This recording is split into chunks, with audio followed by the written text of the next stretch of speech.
Nyt olisi aika käydä läpi kuiva-ainekaapin sisältö ja putsata samalla se kaappi.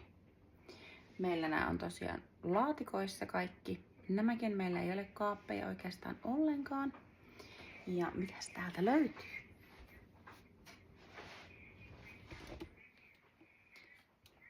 Tämähän on ihanassa sekasotkussa tällä hetkellä. Löytyy vähän kaikenlaista. Ensin katsotaan, mitä siellä on.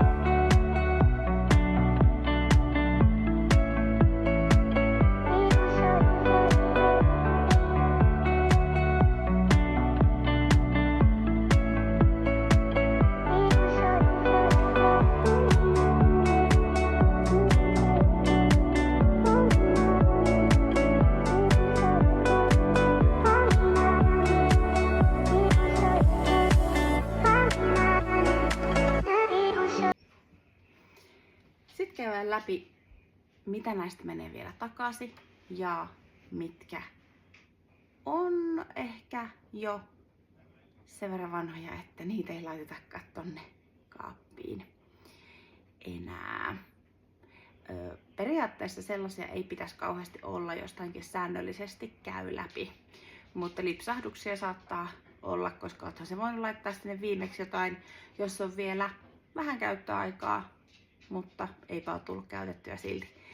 Mutta tällä kuitenkin varmistetaan sitä, että kun säännöllisesti käydään läpi tätä, että sieltä tulee sitten käytettyä se kaikki, mitä siellä on, eikä tulisi sitä hävikkiä. Ja tohon voi vaikka tuohon kärkeen nostaa sitten niitä tarvikkeita, jotka olisi hyvä käyttää mahdollisimman pian. Kun näitä käy säännöllisesti läpi, niin pysyy kärryillä siitä, mitä meillä täällä on. Ja on ruokaliston tekeminenkin helpompaa sitten, kun tietää, että mitä siellä kaapissa oikeasti on.